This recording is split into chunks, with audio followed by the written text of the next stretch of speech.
मोदी का हनुमान कहे जाने वाले चिराग पासवान क्या अपने राम से हनुमान नाराज चल रहे हैं? क्या जो राम के सेवक हनुमान हैं वो अपने गुरु से नाराज चल रहे हैं? नमस्कार, मैं हूं विकास और आप देख रहे हैं चौकस भारत न्यूज। देखिए, आगामी लोकसभा चुनाव का उल्टी गिनती शुरू हो गए हैं। अब बस हाथ पे गिने चुने दिन बाकी रह गए हैं।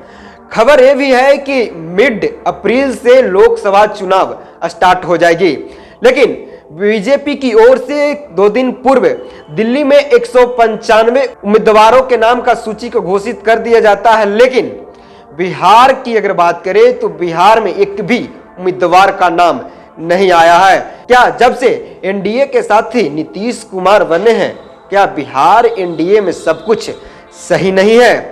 चिराग पासवान की बात करें तो चिराग पासवान जब बिहार में चमके तो नीतीश कुमार के छवि को लेकर, नीतीश कुमार के नीति को क्रिटिसाइज करके ही चिराग पासवान ने अपना नाम ऊंचा किया है।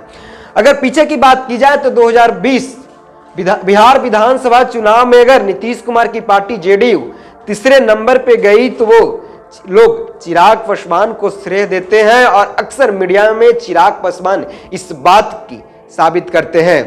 जब बिहार में महागठबंधन की सरकार थी और नीतीश कुमार इस राज्य के मुखिया थे तो चिराग पासवान सप्ताह में 2 दिन पटना जरूर आते थे और अक्सर पटना के एयरपोर्ट पे मीडिया से बात करते थे और नीतीश कुमार को खरी खोटी सुनाते थे। लेकिन बिहार में अब एनडीए की सरकार है और इस एनडीए की सरकार में चिराग पासवान की पार्टी भी उनकी साथी जरूर है। मंत्रिमंडल में हिस्सा नहीं है, लेकिन बिहार में उनकी साथी जरूर है।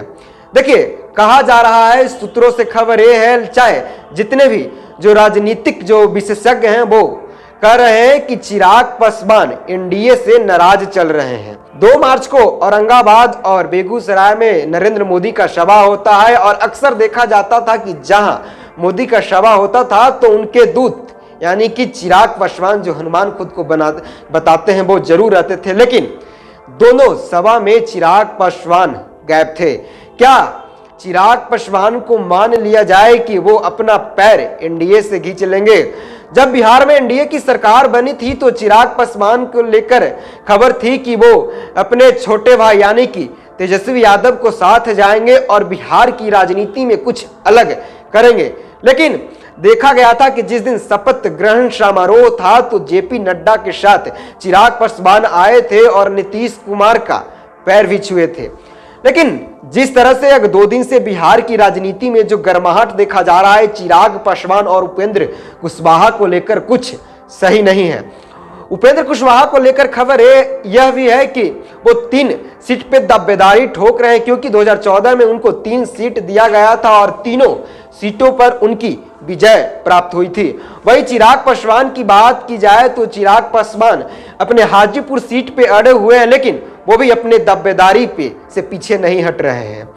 195 उम्मीदवारों की सूची जारी करती है बीजेपी, लेकिन बिहार में एक भी नाम को आगे नहीं करती है। क्या बिहार में गोटी सेट नहीं हुई है? क्या देखा जा रहा है कि अगर जनवरी के लास्ट वीक की बात करें तो जिस तरह से शीर्ष नेतृत्व जो बीजेपी के टॉपर जो लीडर से लगातार बिहार का दौरा कर रहे थे, चाहे स्मृति ईरानी हो, जेपी नड्डा हो, अमित शाह हो या सुधांशु त्रिवेदी हो, लगातार वो बिहार आ रहे थे। लग रहा था कि चीजें ठीक है, एनडीए में गोटी सेट हो गई है। लेकिन जैसे ही नीतीश कुमार फिर से दोबारा साथी बनते हैं तो गोटी जो सेट था लगता है कि बिखर गया है, ऐसा जो राजनीति विशेषज्ञ हैं वो बोलते हैं। चिराग पासवान 4 सीट पे अपना दावा ठोकते हैं, ऐसा कहा जाता है। हालांकि वो तो देखने वाली बात है। अब ये भी कहा जा रहा है कि 2 से 4 दिन में बिहार में भी सब चीज ठीक हो जाएगा और सीटों का बंटवारा भी हो जाएगा।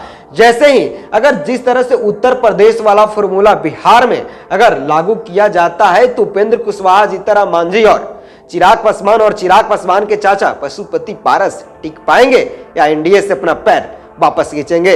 वो तो देखने वाली बात है। इंतजार कीजिए, 2 दिन में वो पता चल जाएगा। लेकिन अगर आप इस खबर को देख रहे हैं, अगर मेरी वीडियो अच्छी लगे तो हमारा वीडियो को लाइक कीजिए, ज्यादा से ज्यादा शेयर कीजिए और चैनल को सब्सक्राइब कीजिए, बेल आइकन दबाना न भूलें ताकि हम खबर लाए तो सबसे पहले आपके पास पहुंचे। अगर आपके पास कोई राय है तो हमारे कमेंट बॉक्स में जरूर रखें।